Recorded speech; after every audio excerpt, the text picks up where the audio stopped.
1절부터 17절까지 제가 읽어드리겠습니다. 여호와 내 하나님이여, 내가 주께 피하오니 나를 쫓아오는 모든 자들에게서 나를 구원하여 내소서. 건져낼 데가 없으면 그들이 사자같이 나를 찢고 뜯을까 하나이다. 여호와 내 하나님이여, 내가 이런 일을 행하였거나 내 손에 죄악이 있거나 화친한 자를 악으로 갚았거나 내 대적에게 까닭없이 빼앗겼거든 원수가 나의 영혼을 쫓아 잡아 내 생명을 땅에 짓밟게 하고 내 영광을 먼지 속에 살게 하소서. 셀라. 여호와여, 진노로 일어나사 내 대적들의 노를 막으시며 나를 위하여 깨소서. 주께서 심판을 명하셨나이다. 민족들의 모임이 주를 두르게 하시고 그 위에 높은 자리에 돌아오소서. 여호와께서 만민에게 심판을 행하시오니 여호와여, 나의 의와 나의 성실함을 따라 나를 심판하소서. 악인 내 악을 끊고 의인을 세우소서. 의로우신 하나님이 사람과 마음과 양심을 감찰하시나이다. 나의 병폐는 마음에 정직한 자를 구원하시는 하나님께 있도다. 하나님은 의로우신 재판장이시며 매일 분노하시는 하나님이시로다. 사람이 회개하지 아니하면 그가 그의 칼을 가지시며 그의 활을 이미 당기어 예비하셨도다. 죽일 도구를 또한 예비하시며 그가 만든 화살은 불화살이로다.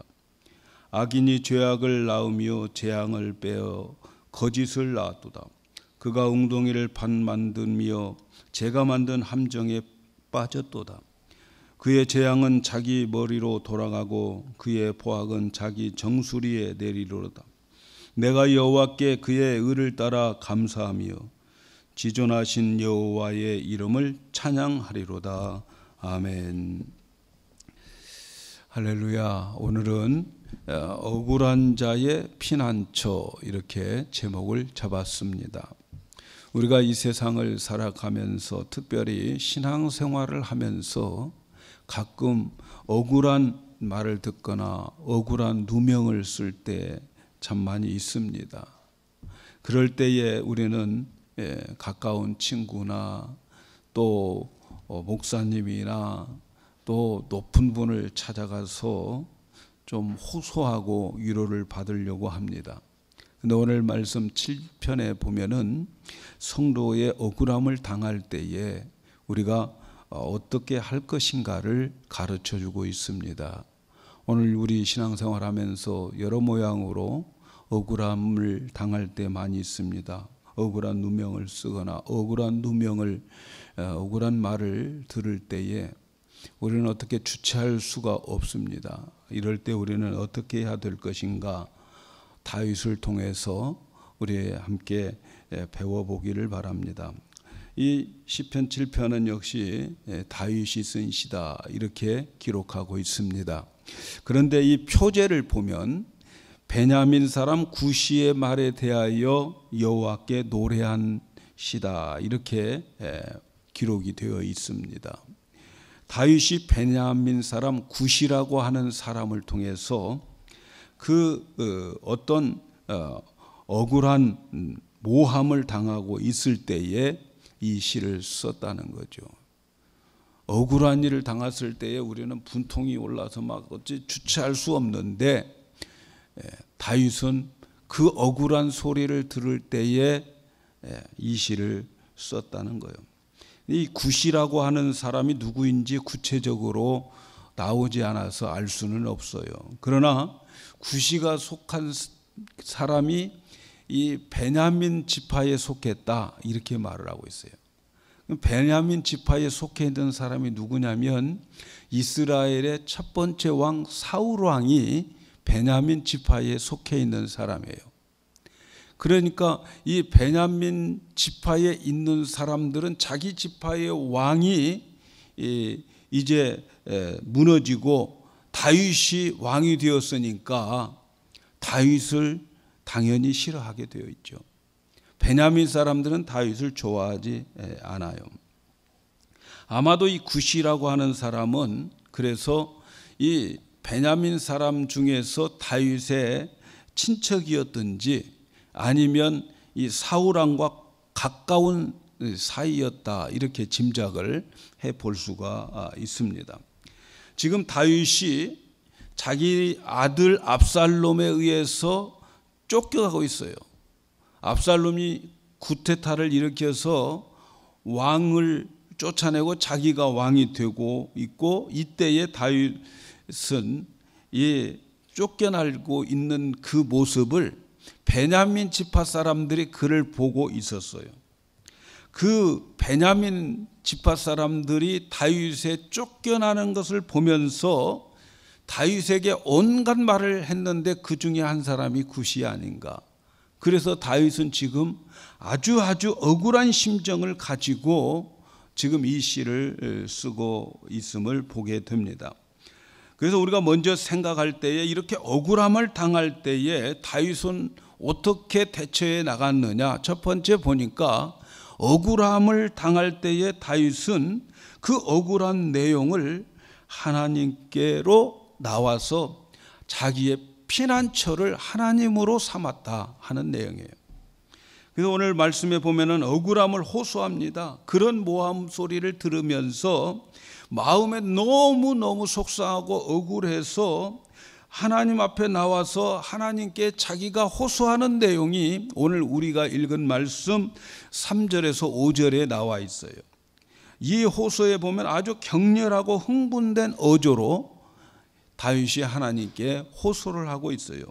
3절에 있는 말씀을 보니까 여호와 내 하나님이여, 내가 이것을 행하였거나 내 손에 죄악이 있거나 화친한 자를 악으로 갚았거나 내 대적에게 무고히 빼앗겼거나 또 원수로 나의 영혼을 쫓아 잡아내서 내 생명이, 내가 정말 그런 짓을 했다면 나의 생명을 짓밟고 내 영광을 진토에 떨어지게 해주세요.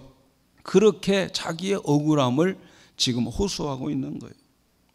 그래서 아마도 다윗은 이 사울 왕가에 대해서 억울한 모함 소리를 들었을 때에 굉장히 억울함을 표시하고 있어요. 사무엘하 16장에 보면은 다윗이 압살롬에게 쫓겨갈 때에 바후림이라고 하는 곳에 갔는데, 그곳에 이 사울 집안 사람들이 다 나와서 쫓겨가는 다윗을 향해서 저주를 합니다. 이 살인자야, 가거라, 가. 사울의 집안 사람들을 죽였기 때문에 여호와께서 지금 너에게 벌을 주고 계신다. 너는 사울 왕의 자리를 빼앗았다. 그러나 이제 내 나라를 내 아들 압살롬에게 하나님이 주셨다. 너 같은 살인자는 망해야 된다. 이렇게 다윗을 향해서 저주를 퍼붓는 거예요.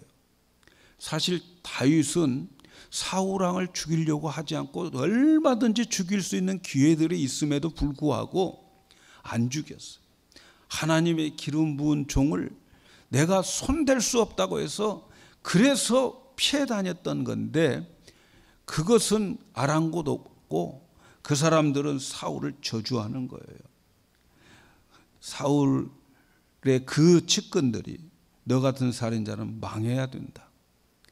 다윗과 함께 있는 부하들이 그 소리를 듣다 못해서 명령만 내려주세요. 가서 저놈을 잡아 죽이겠습니다. 그런데도 다윗은 그만두라고 합니다. 아마 베냐민 사람 굿이라고 하는 사람의 말이 이런 어조였을 거예요. 이런 저주였을 거라는 말이죠.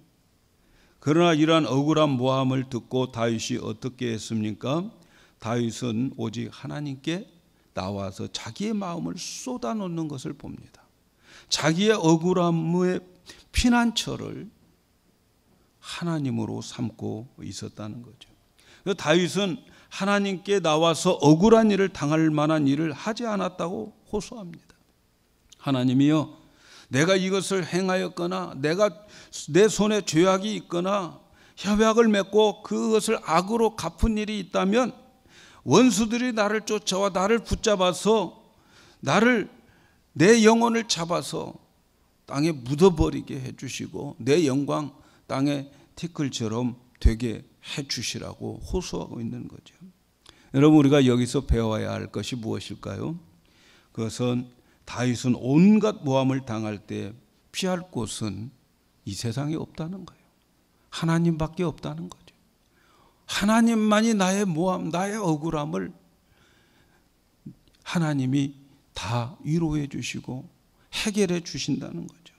억울함을 당할 때에 우리는 정말 분통이 막 치밀어 올라가지고 어떻습니까? 세상은 이마에 빨간띠 메고 구호 외치면서 그렇게 나가는 것이 세상이라면 하나님의 백성들에게 억울함은 세상에 나가서 그렇게 하는 것, 그거 좋은 거 아니라는 거죠. 오히려 억울한 일이 있으면 교회에 모여서 기도하고 하나님 앞에 나와 무릎을 꿇고 하나님, 우리는 이렇게 억울해, 이렇게 모함을 당하고 있습니다라고 하나님께 나와서 하나님을 우리의 피난처로 삼아야지 세상 사람들과 같이 그렇게 하는 것이 아니라는 거죠. 사단은 세상 사람들을 통해서 온갖 허위를 지어내서 성도들에 대해서 악한 소문을 퍼뜨립니다. 그런데 말이죠, 놀랍게도 다른 사람들은 그 말도 되지 않는 거짓말들을 믿습니다. 악한 자들은 성도들을 모함하기 위해서 그들이 알고 있는 모든 사실을 악하게 부풀리거나 아니면 없었던 일을 실제로 있었던 것처럼 만들어내서 선전을 합니다. 그래서 성도들을 세상에서 가장 악한 자로 둔갑하게 만들어버립니다. 여러분, 이렇게 억울함을 당할 때 우리가 해야 할 게 뭐냔 말이죠. 우리가 갈 곳이 어디가 있어요? 우리가 갈 곳은 하나님밖에 없다는 거죠. 우리가 알아야 될 것은 이 모든 부풀고 거짓으로 모함하는 모든 것들 하나님이 알고 계신다는 것을 알아야 됩니다. 하나님은 공의로운 분이라는 것을 우리는 믿어야 됩니다. 성도들은 악한 자들에게 미움을 받거나 억울함, 모함을 당할 때 여러분 이상하게 생각하지 말아야 됩니다. 또 억울하게 생각하지 말고 그것은 그저 하나님이 해결해 주시겠지, 공의의 하나님께서 알아서 하시겠지 하고 하나님께 나가야 한다는 거예요. 이때 성도들의 피난처는 오직 하나님밖에 없음을 알아야 됩니다. 그래서 다윗이 자기의 억울한 모함 속에 있을 때에 오늘 말씀 1절 2절에 보니까 여호와 내 하나님이여 주께 피하오니 나를 쫓는 모든 자에게서 나를 구하여 건지소서. 건져낼 자 없으면 저희가 사자같이 나를 찢고 뜯을까 하나이다. 성도들이 이 세상에서 피할 곳은 하나님밖에 없다.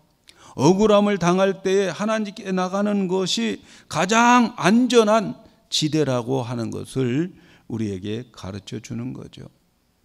사랑하는 여러분, 여러분 살아가는 삶 속에 억울한 일, 억울한 말, 억울한 모함들 당해보지 않은 사람 없을 것입니다. 우리가 이 세상을 살아갈 때 여러 가지 억울한 일들 많이 당합니다. 특별히 예수 믿으면서 이런 억울함이 없다면 어찌 생각해 보면 예수 제대로 못 믿을 수 있습니다.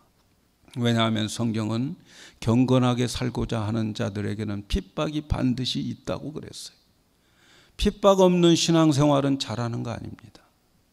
그러나 우리에게 어렵고 힘든 그런 일들이 우리에게 있을 때에 우리는 사람을 찾아갈 필요 없습니다.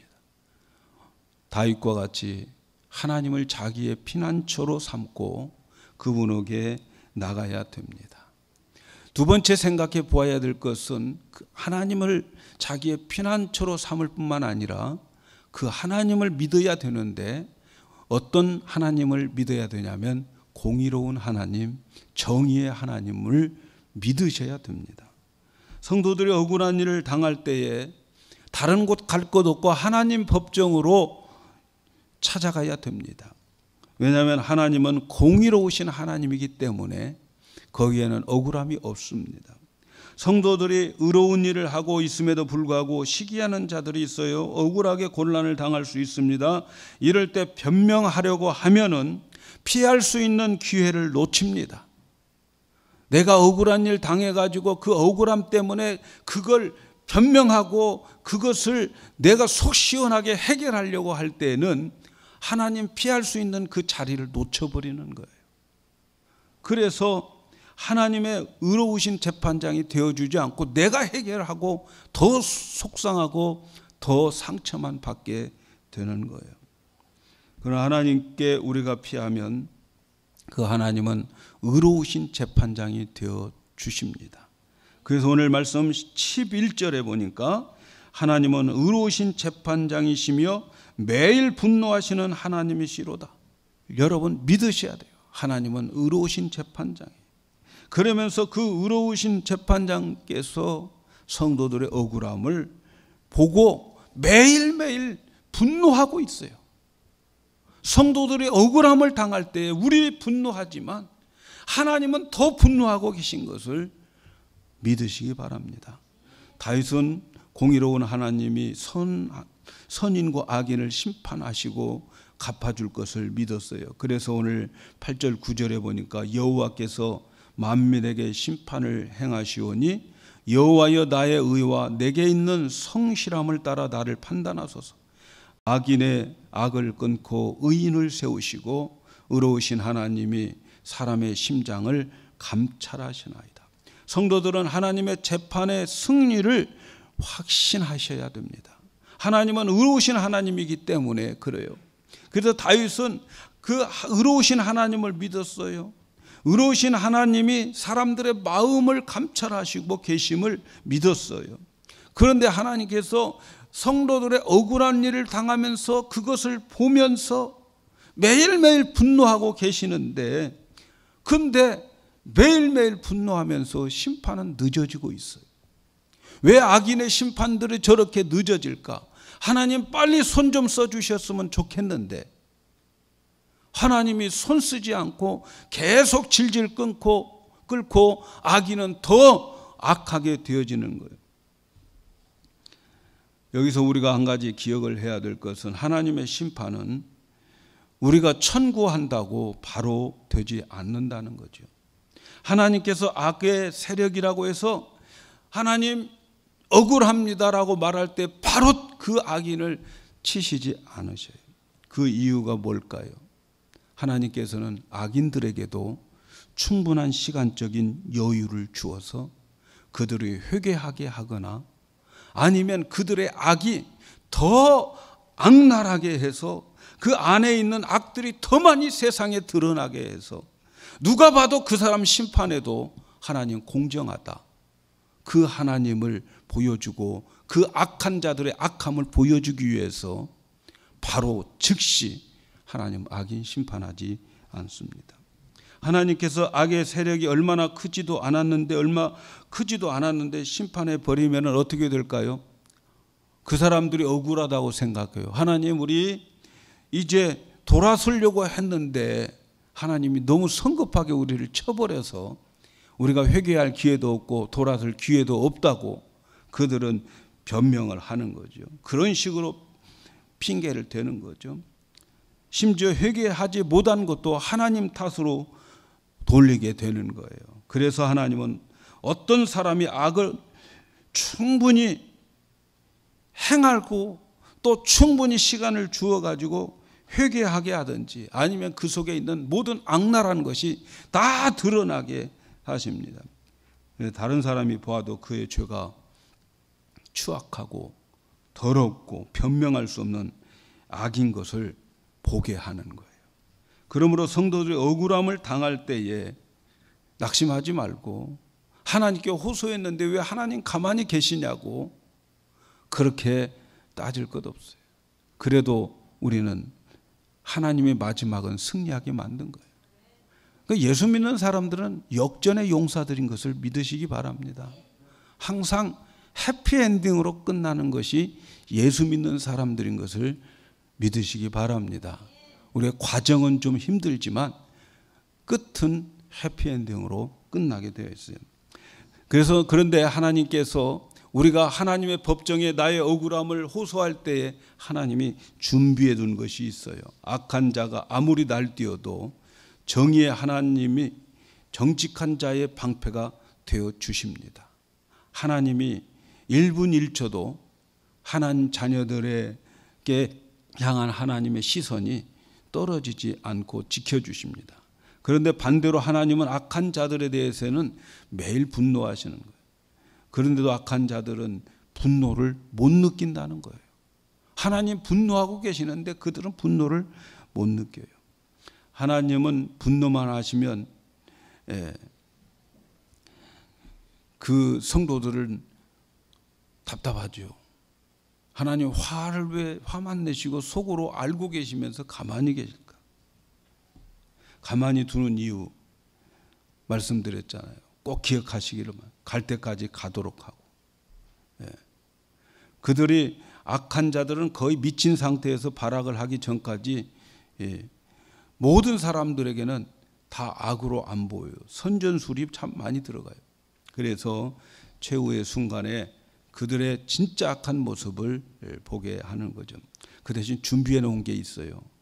그게 뭡니까? 12절에 보니까 사람이 회개치 아니하면, 이 사람은 악한 자들을 말하는 거죠. 사람이 회개치 아니하면 저가 그 칼을 가르시며 그 활을 이미 당기어 예비하셨도다. 하나님께서 지금 참고 계시는 것이 아니라 칼을 갈고 계시는 거예요. 하나님께서 참고 계시는 것이 아니라 그의 화살을 이미 당겨 놓고 있어요. 지금 당길 만큼 당겨 놓고 있는 거죠. 놓으면 이제 어떻게 됩니까? 손만 놓으면 그 화살이 날아가 그의 심장을 관통시킬 겁니다. 그리고 그 화살은 불화살이라는 거예요. 불화살이기 때문에 악한 자들이 아무리 날뛰어도 흔적도 없이 다 태워버린다는 거예요. 악한 자는 악한 일을 계속하는데 만족하지 못합니다. 악한 일을 하는데 감각이 없어져요. 마치 마약 중독자들처럼 자극적인 죄를 원하고 더 심하게 됩니다. 이것은 자기 함정을 파고 있는 거예요. 그때의 악한 자들의 머리는 이제 맨바닥에 내던져지고 머리를 부숴버립니다. 그래서 그들이 더 악하고 더 악하고 더 악한 대로 가면 갈수록 그들은 그 함정의 웅덩이를 파고 있고 자기 무덤을 파고 있는 거예요. 그래서 15절에 보니까 저가 웅덩이를 만드며 제가 만든 함정에 빠졌도다. 자기가 만든 웅덩이에 자기가 빠져요. 그들이 볼 때는 악하고 그래서 우리를 괴롭힐 만큼 괴롭힐 것 같아요. 그래서 괴롭히고 또 괴롭히기 위해서 더 깊이 파는데 나중에 보면 어떻게 그곳에 자기들이 빠져 죽는 거죠. 정의의 하나님은 이렇게 악한 자들의 모든 행위들을, 그들의 무리수들을 절대로 그냥 넘어가지 않습니다. 성도들은 결국 이 모습을 보면서 마지막에는 하나님께 감사하고 찬양을 하게 될 것이다 라는 것이 시편 7편의 내용이에요. 그래서 오늘 마지막 그렇게 하나님께 피해서 하나님 앞에 나가서 하나님의 처분만 바라봤더니 마지막에는 그의 의로 모든 것을 다 억울한 누명을 벗겨주시고 하나님이 다 이끌어 주시더라. 그래서 오늘 마지막 절에 내가 여호와의 의를 따라 감사하며 지극히 높으신 여호와의 이름을 찬양하리로다. 이렇게 끝내는 거죠. 하나님께서 억울한 누명을 씌우고 모독을 주었던 자들을 다 내치실 것입니다. 그리고 그 모습을 보면서 성도들은 하나님께 감사하고 하나님께 찬양하게 되더라는 거죠. 하나님은 공의의 하나님이라고 찬양합니다. 하나님은 정의의 하나님이라고 찬양할 것입니다. 하나님은 악한 자보다 훨씬 더 강한 자들로 이제 보여지게 될 것을 느끼게 되고, 악한 자의 박해와 오해를 받을 때에 하나님이 우리 눈에 보이지 않았는데 심판하실 때 보니까 진짜 하나님이 높으신 분이에요. 그래서 그 하나님을 찬양하게 되더라 하는 겁니다. 사랑하는 여러분, 우리가 신앙생활을 할 때에 억울한 일, 억울한 누명, 답답한 일 당할 때가 많습니다. 악한 자들이 힘을 가질 때에 약한 자들은 괴로워요. 그래서 약한 자들은 이 악한 자들을 막기 위해서 공권력을 만들게 되고 공권력이라고 하는 것이 존재하는 거예요. 세상에 강한 자, 악한 자가 강해서 약한 자 다 괴롭히면은 세상이 어떻게 되겠어요? 그래서 공권력이라고 하는 힘이 있는 거죠. 그런데 말이죠. 오늘날 우리가 살고 있는 이 세상은 공권력이 악해졌다는 거죠.